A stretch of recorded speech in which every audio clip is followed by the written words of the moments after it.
Bismillahirrahmanirrahim, alhamdulillahi rabbil alamin, wassalatu wassalamu ala rasulina Muhammad wa ala alihi wa sahbihi ajma'in. Allahun lartësuar lavdrojmë, qojmë salavat e selam me pejgamberit e tij Muhammedit sallallahu alaihi wasallam, familjes, shokëve dhe të gjithë atyre besimtarëve musliman që pasojnë rrugën e tij dhe udhëzohen me sunetin e tij deri në ditën e gjykimit. Të nderuar vëllezër, po vazhdojmë me dersin e radhës, jemi në ligjeratën 4, pra dersin e 4 me lejen e Allahut, dhe 3 derset e kaluara kemi shpjeguar disa baza të rëndësishme në lidhje me shpjegimin e sirës së sahabëve, shokëve të Muhamedit sallallahu alaihi wasallam. Kemi shpjeguar për besueshmërinë dhe integritetin dhe vlerën e tyre. Pastaj javën e kaluar, pra kemi fol për disa paragjykime dhe disa dyshime që nxisin disa grupacione, posaçërisht grupacioni i Shiave në lidhje me integritetin e sahabëve në përgjithësi, dhe i sqaruam disa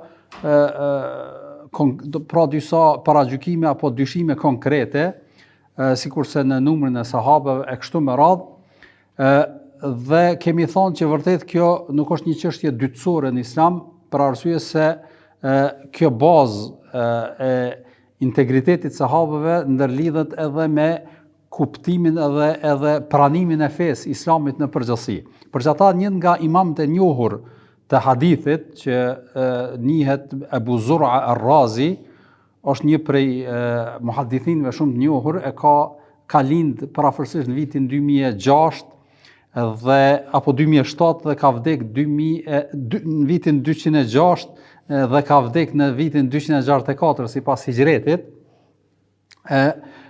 Thot e ka një thënie shumë të rëndësishme që ndërlidhet me atë që kemi përmend 2 javët e kaluara, edhe ai thot kështu. Thot nëse e shet dikë që nënçmon ndonjërin prej sahabeve të dërguarit të Muhamedit sallallahu alaihi wasallam, atëherë dije se ai është zindik. Zindik në gjuhën arabe është për qëllim njëri që faktikisht ka munafiklëk, do thot ka dyftyrsi, e paraqet një të vërtet, a faktikisht është kundër islamit. Në çet kontekst e thot nëse e shesh dikon që e nënçmon ndonjërin prej shokëve të Muhamedit sallallahu alaihi wasallam, thot dije që ai është zindik, për arsye se i dërguari sallallahu alaihi wasallam tek ne është i vërtet, Kurani është i vërtet, dhe këtë Kur'an dhe këtë sunet ne kanë përcjell kush sahabët, shokët e Muhamedit sallallahu alaihi wasallam. Dhe këta që folin kundër kësaj gjenerate, që synimi i tyre është mi godit dëshmitarët tanë që ne ka përcjell fen. Dhe për ta rrëzuar edhe librin e Zotit, librin e Allahut është fjala Kur'anin famlar. Prandaj ata janë më meritor të qortohen dhe të kritikohen, dhe ata janë zindik. Dhe kjo fjalë e tij është shumë përmbledhëse asaj që e kemi shpjeguar edhe sqaruar edhe më herët, për arsye se pra çështja e integritetit dhe besueshmërisë së sahabeve nuk është, dhe roli i sahabeve në Islam në përgjithësi dhe mbrojtja e tyre nuk është një çështje emocionale, nuk është vetëm ajo që këta janë shokë të Muhamedit sallallahu alaihi wasallam dhe duhet mi nderu edhe mi respektu, po ka të bëjë me vërtetësinë e fesë, për arsye se nëse rrëzon besueshmërinë e tyre, ke rrëzu zinxhirin, ke rrëzu transmetimin dhe ke rrëzu edhe Kur'anin dhe hadithin e pejgamberit sallallahu alaihi wasallam. Se të gjitha këto janë përcjell nëpërmjet kësaj gjenerate dhe këtij brezi.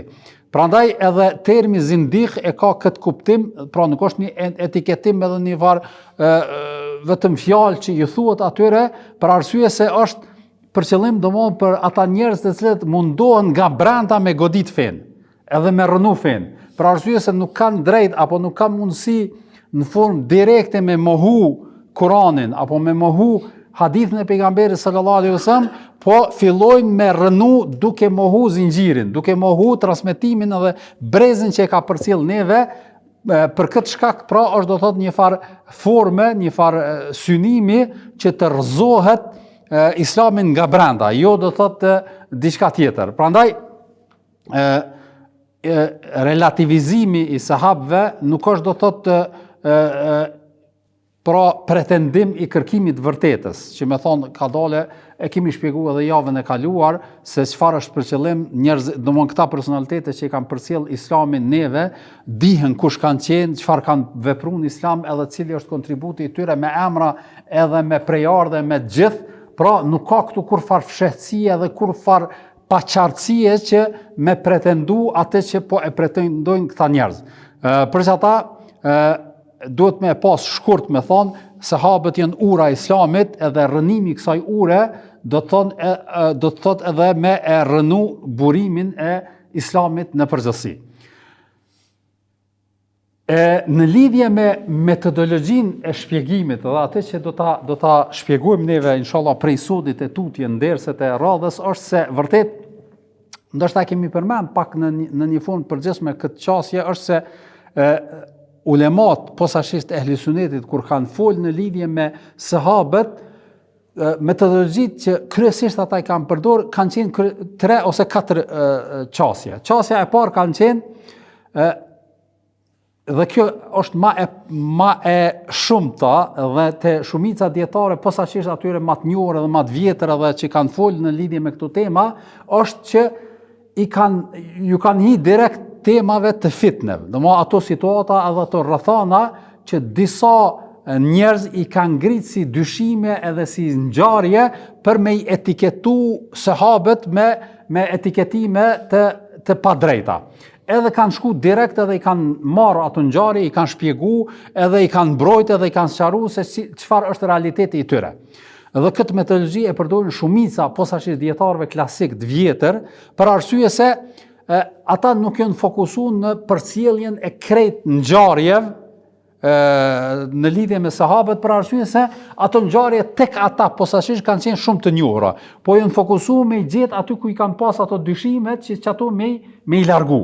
Dhe kjo është metodologji që ka përdorur edhe Sheikhul Islam në librat e tij posaçërisht Minhajus Sunne, pastaj Ibn Kathiri e të tjerët në përgjithësi e kanë përdorur këtë metodologji. Metodologjia e dytë është metodologjia me thonë me qujt edukative, me thonë kushtimisht, ajo metodologji është që faktikisht kanë janë fokusu në edukimin e gjeneratave, pas domethënë muslimanëve në përgjithësi, duke qenë shëmbëltyr i tyre sahabët në përgjithësi, shëmbëltyr e tyre me qenë sahabët në përgjithësi. Prandaj edhe nuk janë fokusu shumë në fitnet edhe në zhvillimet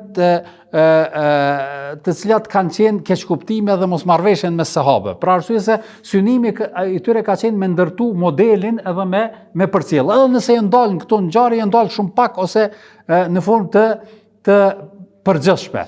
Dhe prandaj kjo metodologji është zakonisht ka dhe hoxhallar edhe në Kosovë që kanë shpjeguar, për shembull kanë përdorur metodologjinë për Ebu Bekrin, ka disa ligjërata, shpjegojnë karakteristikat e tij, arritjet e tij, kur ka qenë halife, e kështu me radhë, dhe nuk fokusohen në ngjarjet që janë pak kontroverse tek disa sekte ose grupacione të Islamit. Pra nuk fokusohen këtu, për arsye se synimi i tyre është me e përcjell gjeneratav sahabët edhe me kuptu vlerën dhe rëndësinë e tyre.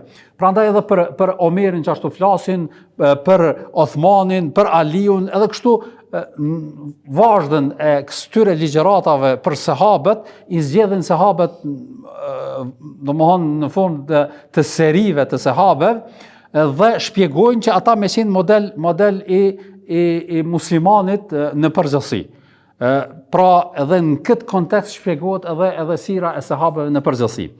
Metoda e tretë që është metodë pak një lloj balancen mes kësaj edhe asaj të parës, pra që përdoret, pra shpjegohet ngjarja në përgjithësi edhe narrativat edhe ato tendencat e disa ngjarjeve konkrete ku synohet denigrimi sahabëve, edhe ato shpjegohen edhe nxirren pas se çka është realiteti dhe vërtetësia e tyre. E neve do ta përdorim këtë metodologjinë e tretë, për arsye se do të jetë pak nivel ma i lartë. Unë besoj që është e nevojshme për shkak të rrethanave dhe situatave posaçërisht në kohën bashkëkohore, për arsye se tash interneti është i përhapur, shumica e vëllezërve apo një numër i konsiderueshëm vëllezërve e dinë edhe gjuhën angleze, po kanë mundësi me dëgju gjithçka, prandaj edhe ka edhe në YouTube, po gjithashtu edhe emisione të ndryshme, tendenca që disa grupacione me i shfaq këto zhvillime dhe mosmarrveshjet sahabeve me narracionet e tyre për me fut huti edhe paqartësinë mesin e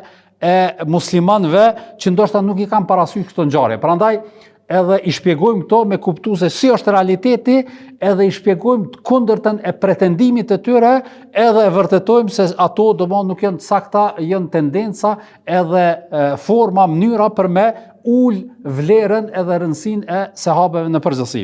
Paraprakisht unë vetëm po du me e përmend një prej librave në gjuhën shqipe që flet në lidhje me për këtë temë, është kjo libër që e ka emrin Një epokë nga historia.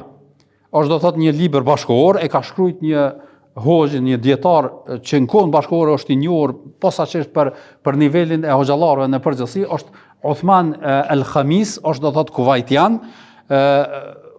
Pra ky hoxh fillimisht o njoft para disa dekadave, me thon kushtimisht, para 20 viteve ose në atë kohë, o dal do thot në shesh, ka qenë atëherë ma i ri në disa debate dhe polemika të cilat janë zhvilluar në televizionet ndryshme në gjuhën arabe me fraksionet e shiitëve në mbrojtjen e sahabeve në përgjithësi, edhe të Kuranit e kështu me radhë, të ehli sunetit në përgjithësi. Aty është bërë i njohur, si rezultat i kësaj edhe ka shkruajt këtë libër. Dhe ky libër është në gjuhën shqipe, pra një epokë nga historia, Hiqbatun min at-tarikh, kështu e ka emrin edhe në arabisht, është i njohur edhe në gjuhën arabe.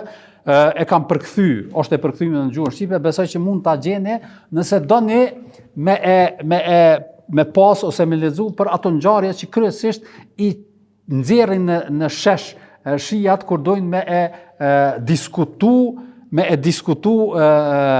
pra integritetin dhe besueshmërinë e sahabeve. Ky në formë shumë të mirë e përmend edhe çka është e sakta dhe çka është pretendimi i tyre dhe i vërteton me argumente dhe me qasje shumë studioze se këto pretendime nuk janë të sakta. Unë vetëm dashta me e përmend që me pas parasysh për juve kush don me pas zgjerim pak ma të madh, edhe ne do të shërbehemi me këtë libër në diskutimet tona.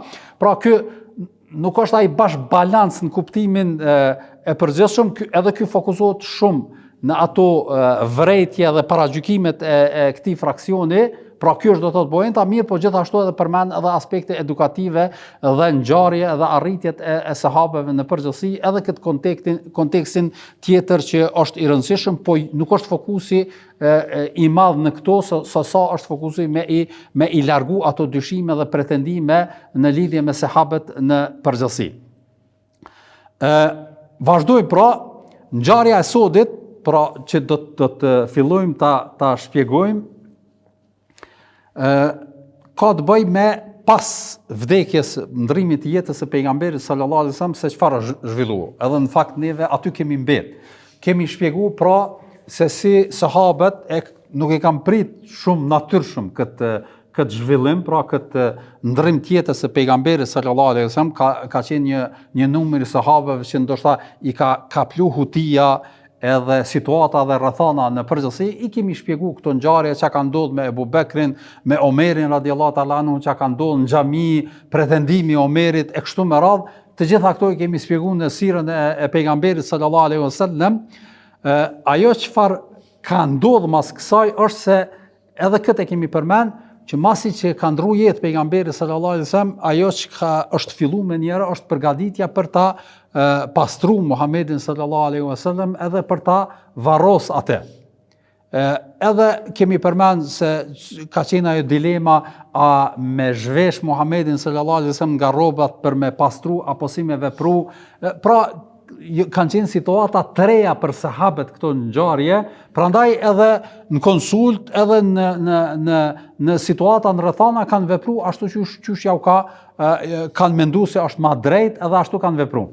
E në këtë zhvillim, familja e ngushtë e Muhamedit sallallahu alaihi wasallam, Ehlu Bejti, ma konkretisht Abbas ibn Abdul Muttalib, që është kush?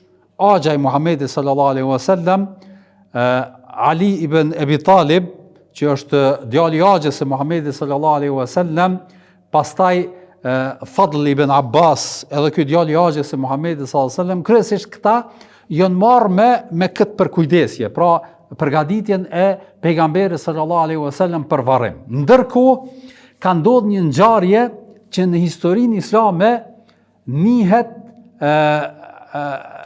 Saqifatu Bani Saad, që nëse përkthejmë në gjuhën shqipe është Sekifja e Bani Saides, një ngjarje që faktikisht ka ndodhur në rrethanat para se mu varros pejgamberi sallallahu alaihi wasallam. Për arsye se e kemi përmend që ka shku një kohë derisa është varros Muhamedi sallallahu alaihi wasallam për shkak situatës edhe rrethanës edhe faljes së xhenazës, pra nuk ja kanë falë të gjithë së bashku, po ja kanë falë grupe për shkak edhe që vendi ka qenë i vogël aty ku është falë, po për atë që edhe s'kan ditë kush me dal imam për m'ia falë xhenazën, kështu që të gjithë ja kanë falë mas pari burrat, pastaj gratë, pastaj edhe fëmijët. Pra në këtë situatë edhe në këtë rrethan ndodh një takim në vendin e Bani Saad, pra në këtë pra ka qenë një lloj një tend apo një vendbanim që ka banu pra ky fis, ka qenë prej Medinalive këta, pra prej ensarve, edhe aty të bohen ensarët, pra pa muhaxhirinit, të bohen paria ensarve, me thonë kushtimisht, dhe ma i njohuri prej tyre ka qenë Saad ibn Ubade, ka qenë prej fisit Hazraq. Saad ibn Ubade, ndoshta ju kujtohet, ndoshta edhe keni harru, është prej sahabeve të parë, një prej të parëve që kanë pranuar Islamin në Medinë. Edhe konsiderohet prej sahabeve ma të vlerësuar dhe ma të respektuar. Mirë po, një gjë tjetër që ka qenë e veçantë për Saad ibn Ubade ka qenë edhe zotnia apo udhëheci apo një prej kryetarëve të fisit Hazraq. Pra Medinë ka qenë Evsi edhe Hazreji, apo që kanë pas një lloj mos pajtimi me ta dhe me ardhin e Muhamedit sallallahu alaihi wasallam, ata janë ofruar, janë bashkuar dhe janë bën një, edhe këta krejt kanë qenë ensarët. Edhe këtu kur janë bashkuar edhe janë tubu edhe janë mbledh në këtë vend, kanë pas edhe prej Hazrejit edhe prej Evsit. Pra nuk është mbledh vetëm njëri fis, pra si ensar. Edhe tash ata kanë bën muhabet, çka me bë tash? Pejgamberi sallallahu alaihi wasallam ka ndruar jetë, dikush do të më marr udhëheqjen. Pra nuk është që edhe kjo është e sakta, do ta shpjegojmë më vonë kur flasim në disa pika dhe në disa çështje shumë që ndërlidhen me khilafetin në përgjithësi, është se nuk është që pejgamberi sallallahu alaihi wasallam ka caktuar kush do të jetë halife. Dhe çdo pretendim i caktimit nuk është i saktë. Ka pas aludime për Ebu Bekrin që e ka caktuar me fal namazin, siç ka urdhëruar edhe kemi shpjeguar këtë, po nuk është bën ndonjë specifikim kush duhet me qenë udhëheqës i muslimanëve masi që ndron jetë Muhamedi sallallahu alaihi wasallam. Prandaj ata tash fillun me diskutimin për arsye se nuk është një situatë e thjeshtë. Nuk ka të bëjë vetëm me Medinën ky zhvillim, po ka të bëjë me krejt si udhëhecën e Arabisë, apo pra ka të bëjë me fise, me grupacione, e kam fjalën grupacione të fiseve të ndryshme, të cilët e kanë pranuar Islamin, po janë të rinj në Islam dhe si do ta pranojnë këtë situatë të ndrimit të jetës së Muhamedit sallallahu alaihi wasallam, a do të pranojnë parin tjetër e kështu me radhë, dhe kanë diskutuar shumë, pra situata dhe rrethana ka pas shumë dilema. Prandaj edhe ensarët kur janë mbledh kanë thonë detyrimisht udhëheci do të më qenë prej neve ensarve. Pse? Për arsye se kanë thonë na jem esenca këtu, muhaxhirët kanë ardhur dhe është një numër i vogël në krahasim me ensarët, apo muhaxhirët nuk janë shumë, pra është një numër i vogël në krahasim me ensarët. Në një formë na jem esenca, na jem baza, edhe për atë patjetër duhet më qenë na ata të cilët do ta marrim udhëheqjen e muslimanëve mas ndrimit të jetës së Muhamedit sallallahu alaihi wasallam. Edhe prej atyre njerëzve ma eminent, ma të pranum për me bë këtë ka qenë kush?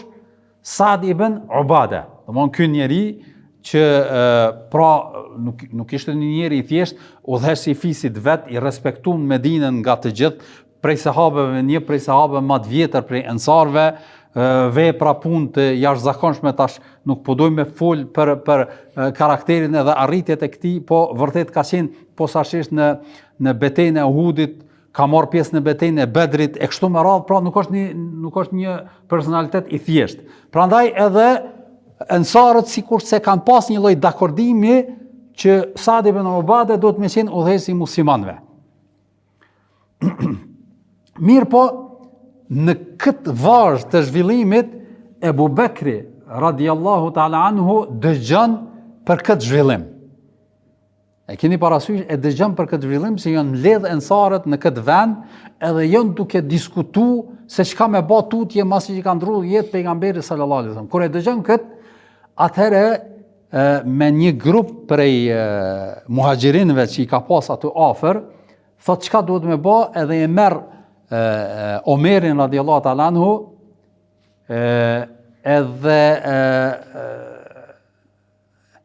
Ubejde ibn Jarrah, edhe disa prej ensarve, nuk përmenden konkret kush, bëhen bashk, edhe shkojmë edhe po diskutojmë këtë çështje së bashku me ensarët. Edhe shkojnë atje, edhe futen në atë vend, edhe po tregohet në transmetim, faktikisht ta keni parasysh në këtë zhvillim, se që kjo ngjarje përmendet në Sahihun e Buhariut.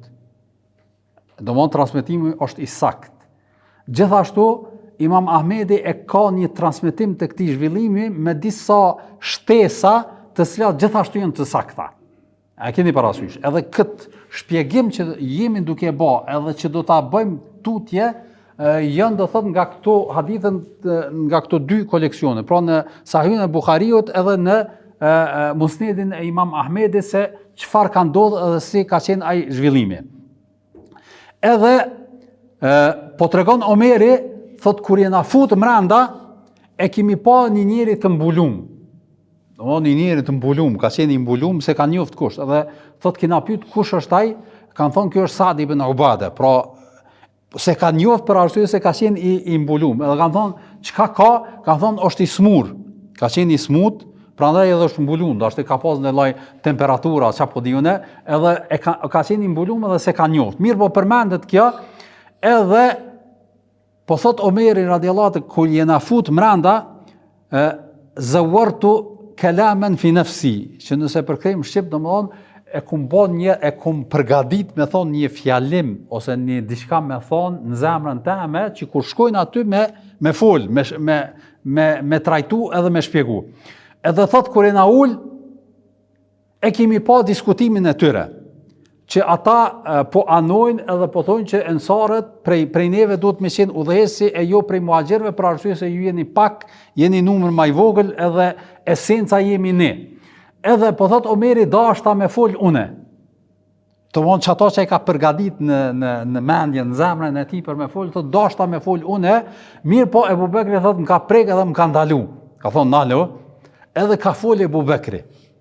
Edhe po thot Omeri ka fol ma mirë se që ku menune me fol. E ki parasysh, a I ka mendu Omeri që ato që ka me fol, ka me qenë shumë e qëllume, prandaj edhe ka dash me fol. Po kur ka nis me fol, thot Ebu Bekri, atëre kum pa që ma mirë le të fol Ebu Bekri, se po fol ma mirë se unë që kum dash me fol. Edhe kur ka nis me fol Ebu Bekri, tregohet në transmetim që I ka lavdru ensarët. Edhe ka thonë, çdo të mirë që e përmeni ju për vetën e ju, I keni hak, për arsye se jeni që e keni mbrojt pejgamberin sallallahu alaihi wasallam, edhe keni pra arritjet e ensarëve nuk kanë diskutim. Edhe hadithin që pejgamberi sallallahu alaihi wasallam që ka thonë, nëse krejt njerëzit e marrin një rrugë edhe ensarët e marrin një rrugë, unë do ta pasoja rrugën e ensarëve. E hadithet të shumta që kemi përmend për vlerën e ensarëve në përgjithësi, kur kemi fol, edhe ka thonë të gjitha këto janë të sakta, mirë po duhet me ditë që tash qasja e Abu Bekrit që udhëhesi I muslimanëve duhet me qenë prej Kurajshitëve, ka thonë. Domthon prej familjes së Kurajshitëve, për arsye se thot gjithashtu i drejtohet edhe Sa'd ibn Ubadës, thotë e ke dëgjuar që pejgamberi sallallahu alaihi wasallam ka thonë që ju e kemi përmend shumë herë kur kemi folur në sire që arabët në atë kohë janë kanë shumë sistemi i fisnor ka qenë shumë i përhapun, edhe adetet, edhe zakonet, edhe respekti, edhe pasimi, ka qenë do thotë sistem fisnor. E kurejshitët në përgjithësi, në krejt si udhësën arabisë kanë pas një vlerë dhe një respekt së bashku që pejgamberi sallallahu ka qenë prej tyre, apo çka ka qenë vlera e tyre? Vlera ka qenë për arsye se ata kanë qenë për kujdesit që janë për kujdes për çabën. Prandaj e kanë pas një vlerë edhe një respekt pra në mesin e këtë fisëve. Ja u kanë pranuar në një formë këtë vlerë dhe këtë respekt. Prandaj edhe Abu Bekri thotë edhe pejgamberi sallallahu i drejtohet Sa'd ibn Ubadës, thotë e din që pejgamberi sallallahu ka thonë që vërtet udhëheqësat kurejshitëve janë të respektuar nëse mesin e tyre është dikush i mirë prej kurejshitëve, atëherë edhe të tjerët e pasojnë në atë mirësi. Nëse në mesin e tyre është dikush i keq, atëherë edhe të tjerët e pasojnë në të keqe. Domthonë që janë një lloj shembulli, një lloj modeli që pasohet. Prandaj duhet me qenë prej kurejshitëve. Edhe thot i drejtohet pra Sa'd ibn Ubadës, thot a e ke dëgjuar këtë hadith të pejgamberit sallallahu alajhi wasallam? Edhe Sa'd ibn Ubadë e pranon, thot po, ashtu është. Edhe arrihet një lloj konsenzusi që vërtet ka diskutim, pra në disa transmetime përmendet që është thonë pra me pas dy udhëheqësa, me kanë një prej muhaxhirëve, një prej ensarëve. A keni parasysh që me pas një lloj balansi mirë, po edhe kjo nuk duket e mençur edhe e qelluar për shkak që vështirë është me majt balancin edhe me majt kur ka dy udhëheqësa. Prandaj insistimi bëhet me qenë një udhëheq, edhe në fakt Ebu Bekri thotë le të bëhet udhëheq Omeri.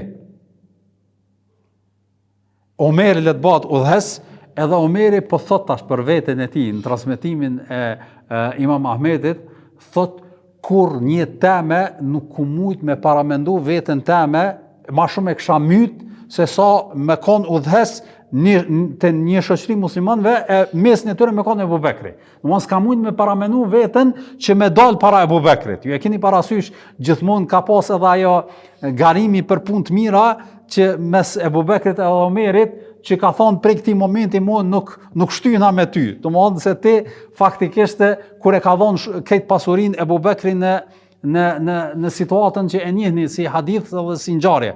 Prandaj edhe ky respekt ka qenë nivelin edhe te Omeri nuk ka qenë diskutabile. Prandaj edhe kur e shes që po don me dorëzu ose me avancu edhe me propozu Omerin, Omeri thot o Ebu Bekri ama dorën, edhe çatu ja jap bejan. Do thot ja jap besatimin që unë pranoj që ti me kon halife muslimanëve. Edhe pas ti vazhdojnë edhe të tjerët, edhe ensarët, edhe aty fitohet një lloj konsenzusi në atij mezhlisi që Ebu Bekri me qenë udhëheq i muslimanëve. Edhe në këtë transmetim tregohet qartë se edhe Sa'd ibn Ubade e pranon edhe ja jap besatimin. A e keni parasysh? Edhe këtu domthonë largohet edhe ato keqkuptimet, edhe ato qasjet, edhe ato diskutimet, mendimet, edhe vendoset një lloj unanimiteti që Ebu Bekri radhiyallahu ta'ala anhu me qenë udhëheqës. Pastaj Ebu Bekri kur e shet domthonë situatën nuk është që e merr më një herë, dhe ai kishte rezerva për veten e tij, nuk ishte nuk donte imponues me qenë ai, dhe ka tentuar mja ulën të tjerëve, mirë po ky konsenzus e ka bërë që vërtet me vazhdu tutje edhe me udhëheq situatën edhe gjendjen e muslimanëve në përgjithësi. Tutje në disa transmetime, domthonë kjo është ngjarja që është bërë në hadithet Beni Sakife, domthonë që kjo është domthonë çka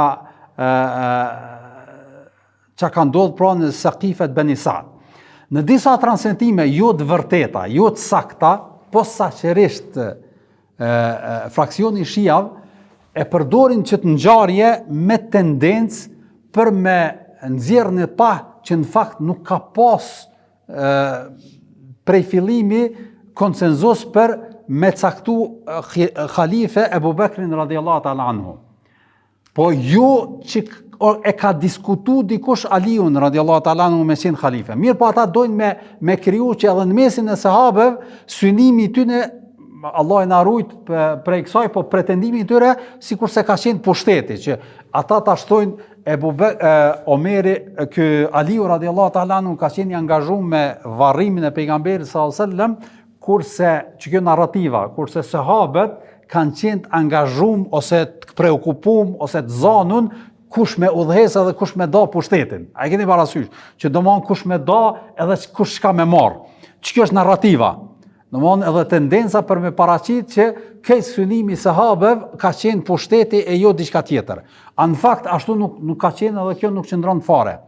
Kjo është do të thotë qasja e parë. Qasja tjetër që ka bajnë ata, ka disa transmetime jo të vërteta, pra shtime në këtë ngjarje, e kemi përmend edhe në raste tjera kur tentojnë posaçërisht shijat për me deviju një të vërtetë, çka një ngjarje i shtojnë disa gjërat pasakta për me kriju apo rikriju një të vërtet pasakt, domthonjë një tendencë për një vërtet tjetër. A keni parasysh? E kum përmend ndoshta në një rast kur kemi fol, sikurse këto filmat që thonë bazuar në një ngjarje të vërtet, po kur të shesh aty, ata ka zbukurime, ka skenime, ka artista, ka bëh do thotë dramatike ngjarje që ty faktikisht thu shumë e çuditshme, a mundet me pas e bazume, mundet me kanë e bazume në një ngjarje të saktë, mirë po shumë e zbardhume edhe e ndryshume për me kanë më interesant. A e keni parasysh? E kjo është ka ndodhur me disa zhvillime të këshijat. Pra, i shtojnë disa ngjarje me disa transmetime jo të sakta për me vërtetu gjaja se një gjë që faktikisht nuk është reale dhe nuk është e saktë. Dhe në këtë ngjarje është një transmetim që përmenden në disa libra të historisë, për me qenë korrekt, domthonjë në transmetimin e Taberiut, domthonjë një transmetim që transmetuesi i këtij do thotë versioni nuk është domthonjë konsiderohet se është mashtrues, është do thotë gënjeshtar, dihet me emër, mbe emër, dietarët pra e kanë vlerësuar edhe kanë nxjerrë në pak kët, mirë po shijat e promovojnë këtë për shkak që ju konvenon narratives së tyre edhe etiketimit të tyre të sahabëve se ata janë kanë të zanën pas pushtetit. E aty përmendet që ka ndodhur një lloj fjalosje në mes muhaxhirëve dhe ensarëve. Edhe kjo fjalosje ka shku deri në etiketim dhe në jo konflikt fizik, po konflikt verbal.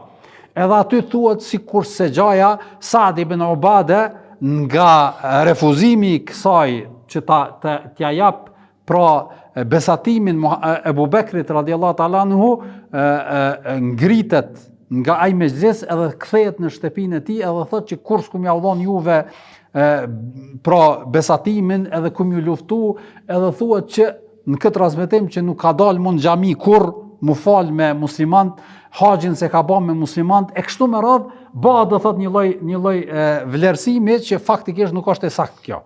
Pra kjo ngjarje që e përmendin shijat, zinxhiri transmetuesve nuk është i saktë fare. Pra është i mashtruar edhe është tendencioz për me mundu me i paraqitë se sahabët kanë pas për synim pra pushtetin e jo bashkimin edhe unitetin e muslimanëve në përgjithësi. E sakta është të bëhen kjo që e përmendet pra në Buhari, përmendet edhe në transmetimin e Imam Ahmedit, dhe kjo është do thotë aty edhe ku e shpjegojnë edhe dietarët e njohur që e kanë diskutuar këtë ngjarje, edhe këtu, domethënë në këtë libër që e përmendëm pak më herët, e shpjegon versionin edhe të pasakt edhe versionin e saktë të kësaj ngjarje, dhe pra çdo tendencë për me shtu kësaj ngjarje që është bë edhe kjo, ka ndodhur edhe kjo, aty është do thotë edhe një person që thuhet që ka pas konflikt me Omerin radhiyallahu ta'ala anhu direkt në kuptimin që ai ka insistu me qenë një udhëhes prej ensarëve, një udhëhes prej muhaxhirëve, edhe ai ka protestu edhe në formë proteste edhe o tërheqën nga mexhlisi. Pra të gjitha janë shtime edhe tendenca për me paraqit që nuk ka pas konsenzus edhe këtë e tëra është fillu me konflikt me sahabë. Mirë po e sakta është që nuk ka pas konflikt, nuk ka pas tendencë për me shkaktu, do thot përqarje, po synimi i ensarëve ka qenë për me pas situatën në kontroll edhe me ditë se çka do të ndodhë mas kësaj situate të re, sikurse ngjarjet të cilat janë zhvillu tjera, dhe me ndërhyrjen e muhaxhirëve edhe konsultimin edhe caktimin e Ebu Bekrit, është i kalu ajo situata dhe e rrethan dhe nuk ka pas mu konflikt ose nuk ka vazhdu tutje dhe njerëzit ja kanë dhënë besatimin e Ebu Bekrit radiallahu ta'ala anhu. Problemi kryesor në këtë tendencë është se faktikisht premisa themelore ku nisën fraksioni i shijave në lidhje me caktimin e khalifes apo udhëheqjes të muslimanëve mas Muhamedit sallallahu alaihi wasallam është nga ai pretendimi i tyre që në fakt ajo ka qenë e caktuar. Ka qenë e caktuar para se me vdek Muhamedi sallallahu alaihi wasallam. Kështu pretendojnë ata. Kush ka qenë? Aliu radiallahu ta'ala anhu. Edhe i marrin disa ngjarje, disa prej të cilave i kemi përmend, prej tyre ka qenë ajo ngjarja Ghadirul Khum që kemi thonë mas haxhit, pejgamberi sallallahu alaihi wasallam duke u kthyer në Medinë, kur është ndalë në një vend, pra 4-5 ditë, 6 ditë, do thot masi që është zhvillu udhimi zgjat prafërsisht 10-12 ditë, 14 ditë prej Mekës Medinë atëherë me karavane, edhe thonë që aty i ka ardhur shpallja pejgamberit sallallahu alaihi wasallam, edhe është detyru pra ajeti ja ayuhar rasulu balligh ma unzila ilek, domthon o ti i dërguar për cil ajo çka po të zbritet ty, thonë që ky ajet aludon edhe është për qëllim që e ka detyru Zoti i Madhreshëm pejgamberin sallallahu alaihi wasallam në atë vend një thonë se sahabëve që Aliu radiallahu ta'ala anhu është khalife muslimanëve edhe udhëhesi muslimanëve mas meje, edhe pretendojnë që sahabët ja kanë dhënë besatimin, prandaj edhe kemi përmend javën e kaluar, ata thonë që masi që kanë ndru jetë Muhamedi sallallahu alaihi wasallam kanë dalë prej feje, kanë dezertu, për arsye se thonë e kanë thy këtë besatim që e kanë bë në këtë udhtim. E që faktikisht nuk është e saktë kjo që ka ndodhur, ajo që ka ndodhur e kemi shpjeguar në sira aty kur ka ardhur që ka qenë një lloj mos pajtimi mes Aliut radiallahu ta'ala anhu edhe një sahabie, jo prej sahabive të njohur edhe të mëdhej, po në udhtimin kemi thonë që Aliu radiallahu ta'ala anhu ka ardhur në haxh prej Yemenit me një grup të muslimanëve edhe me një pasuni që ka qenë edhe e pejgamberit sallallahu alaihi wasallam edhe muslimanëve, për arsye se pejgamberi sallallahu alaihi wasallam ka pas 1/5 e pasurisë që ka qenë për ehli bejtin. E Aliu kur ka marrë prej asaj pasurie diçka, disa prej sahabëve nuk ju ka duke drejt. Edhe kanë refuzuar këtë, edhe kanë shfaqur te pejgamberi sallallahu alaihi wasallam një lloj proteste, edhe e kanë fol keq për Aliun radiallahu ta'ala anhu për këtë veprim, e pejgamberi sallallahu alaihi wasallam kanë ndërhyjë edhe ka thonë kjo që ka bë Aliu nuk ka qenë pa drejtësi. E ka marrë prej hisës të ehli bejtit që do i ka taku.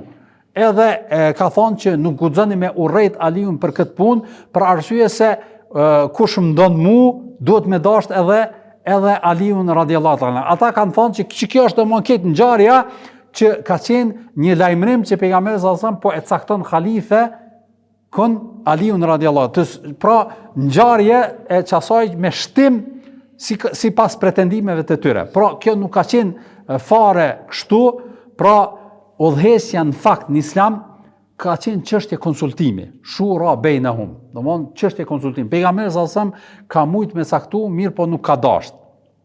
E ku kuptohet mas mirë nuk ka dasht? Kuptohet rasti kur e kemi përmend atje Amr ibn Sa'sa, Amr ibn Tufail as-Sa'sa, e dini kur ka ardhur pejgamberi sallallahu alaihi wasallam edhe i ka thonë unë pranoj Islamin me një kusht. Cili ka qenë kushti? Që masi që desesh ti, unë me kon udhëhesi muslimanëve. E pejgamberi sallallahu alaihi wasallam ka thonë el-amru ila Allah, domthon kjo punë është e Zotit, Allah e kujt don ja jap pushtetin. Pra nuk është do thot punë jame që unë me caktu. edhe që pastaj ka kërku që ka thonë ani merri unë i marr bedevit në për jashta qyteteve kurse ti udhëheq qytetet. Pra një lloj tendenca që me marr pushtetin, mirë po pejgamberi sa s'ka pranu këtë për arsye se kjo ka thonë është çështje që Allahu kujna e cakton edhe është rrethon edhe situata. Kjo është domthon e para.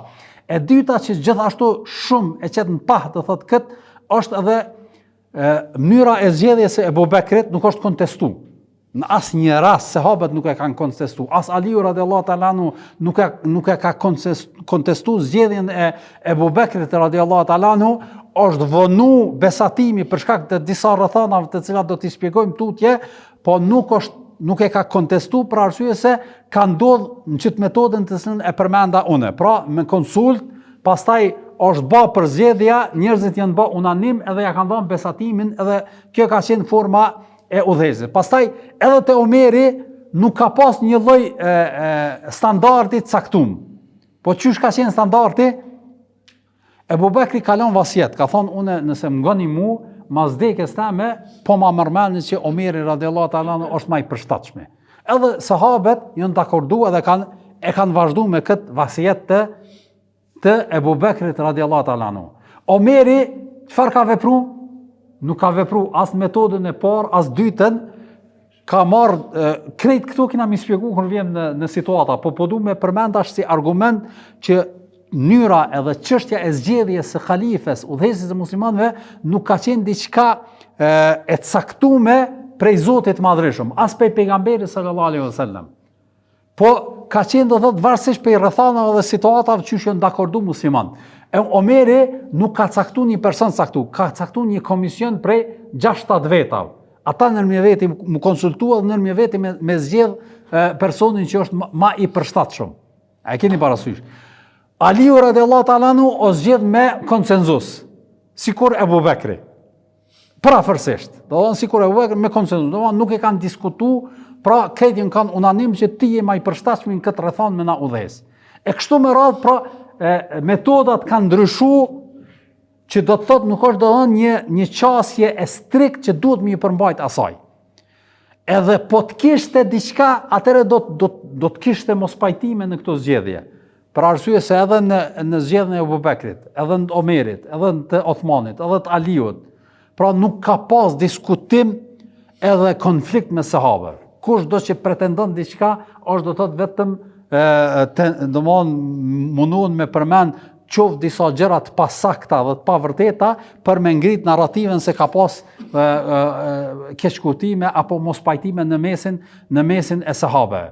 Pra e tëra është domthon shura që do thotë konsult mes muslimanëve, edhe varësisht që dakordohen edhe binë në ujdi, do thotë bëhet zgjedhja. Ajo që ka vërtetohet në citate edhe në praktikën e sahabëve është domthon çështja që me qenë prej Kurejshitëve udhëhesi.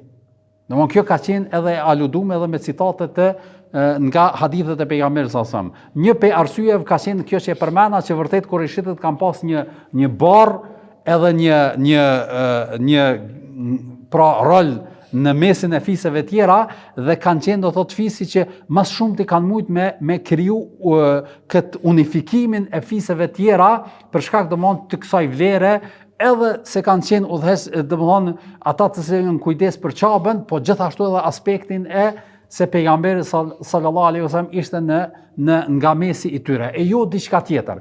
Pra kjo ka qenë edhe kështu kanë vepruar sahabët. Deri në momentin e fundit ka qenë prej Kurejshitëve edhe janë zgjedh prej Kurejshitëve për shkak domthon të kësaj përmbajtje dhe kësaj porosie e jo diçka tjetër.